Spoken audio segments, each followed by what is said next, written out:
one of the very distinguished organizers of the conference. Thank you. Thank you for the presentation. It's time for me to present myself. Now, the topic of my lecture is quite simple. It's significance of OCT, which is optical coherence tomography, in determining diabetes stability. Now, okay. I've been showing everyone, but not myself. Okay, so if we come to diabetes itself, we all know that this is a major problem that we are facing as doctors. And it is this problem is present all over the world, and it has an increasing rate, which is becoming really, really scary. And unfortunately, we as ophthalmologists also face changes that occur in the retina due to that condition. Now, ophthalmic complications of diabetes include corneal abnormalities, glaucoma, iris neovascularization, cataracts, and neuropathies. But however, the most common and the most devastating for the vision is, of course, diabetic retinopathy. Okay, this is, okay. So, when we come to the frequency, I'm not going to go to the United States because everyone knows they like to eat a lot. But the problem here in our country and in the Emirates especially, and in the Middle East, that even the incidence of diabetes has reached drastic measures, drastic numbers. So even the UAE is considered to have the second highest rate of diabetes all over the world. The first one is Saudi Arabia. So of course this is associated with the manner of or ways of life, the lifestyle, the food intake, and so on and so on. So, sorry. So that we have to take into consideration. When you come to the history of any patient that comes to an examination, if he has diabetes, he might be asymptomatic for a long period of time if the involvement does not include the central area, which includes the vision. So, however, in more advanced stages of the disease, patients may experience symptoms such as blurred vision, distortion, or visual acuity loss. So the duration of diabetes is very important, especially with type 1 diabetes, because although no clinically significant retinopathy can be seen in the first 5 years after the initial diagnosis of diabetes, but after 10 to 15 years, 25 up to 50% of all patients show some signs of retinopathy. This prevalence increases to 75 up to 95% after 15 years and approaches 100% after 30 years of diabetes. When you come to the type 2 diabetes, of course, that's a less incidental finding, but nonetheless, 23% have non-proliferative diabetic retinopathy after 11 to 13 years, 41 after 14 to 16 years, and 60% have non-proliferative diabetic retinopathy after 16 years. Of course, we have certain classifications, as all ophthalmologists, as all other specialists, for the diabetic retinopathy. As you can see, we name it non-proliferative diabetic retinopathy. We divide it into mild, moderate to severe, and these are the findings that we usually see whenever the patient has such a condition.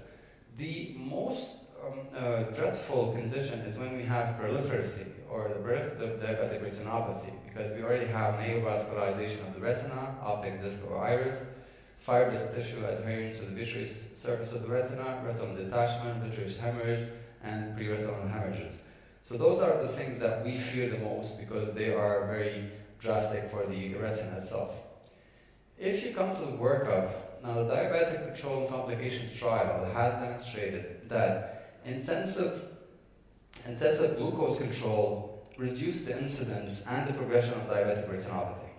In patients with insulin-dependent diabetes mellitus, although no similar trials for patients with non-insulin dependent have been completed. So the ATA has suggested that glycosylated hemoglobin levels of less than 7% should be the goal in all patients to prevent or slow down the onset of diabetes-related complications, especially for the retina.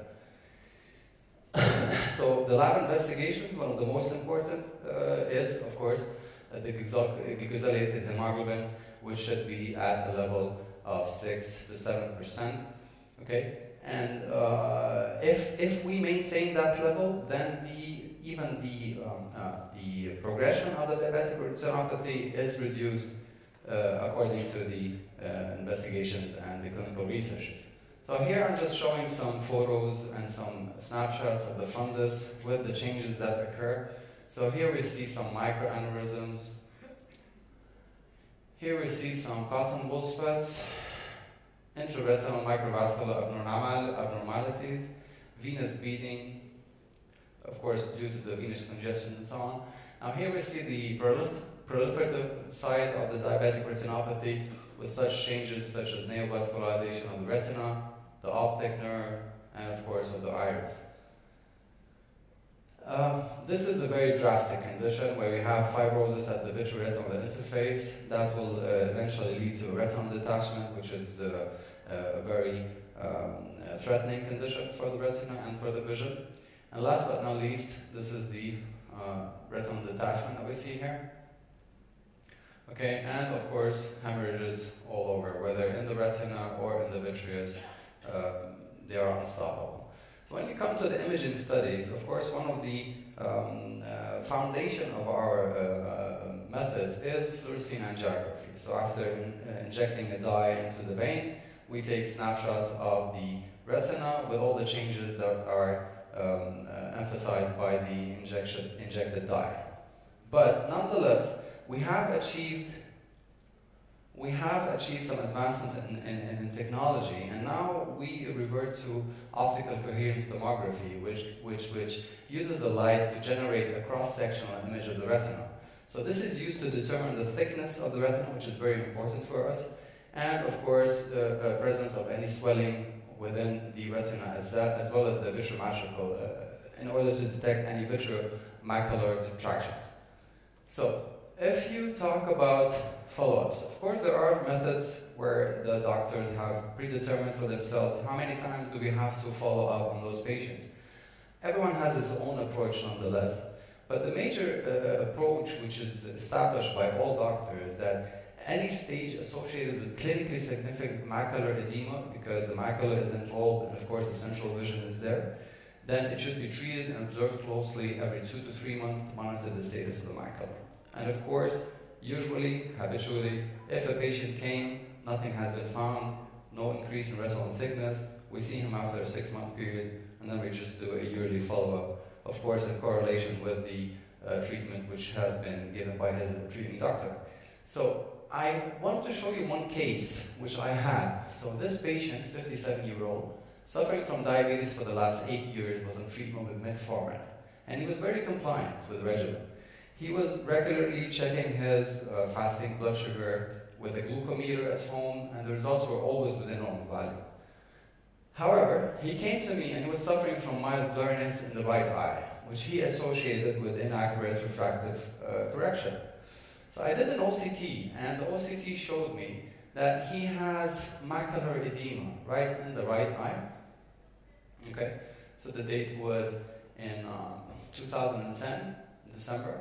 Okay, so unfortunately he was financially unable to buy the injection which we use for the treatment of such conditions. So I suggested that he goes back to his treating doctor and establish whether his treatment is proper, and whether his glycosylated hemoglobin is adequate, and whether it is stable under the control of the medication that he's taking. So he went back, came back in March, like 3 months afterwards. Already a slight decrease in the macular edema has been detected. So I gave him no other medication, but just sent him back to his treating doctor in order to see whether the control of the diabetes itself will resolve the occurring macular edema. And as you can see, it's almost resolved within in July. So within a 6-month period, after the good control of diabetes, everything resolved by itself.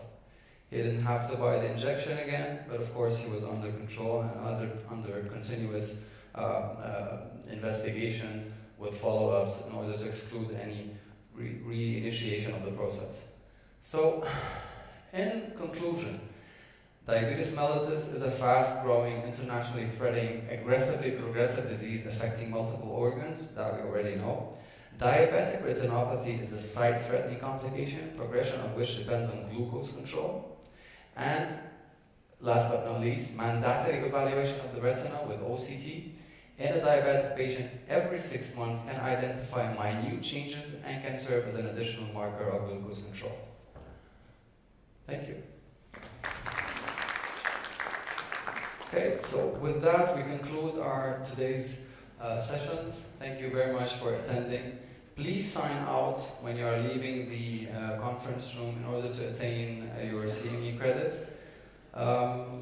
See you tomorrow. Thank you.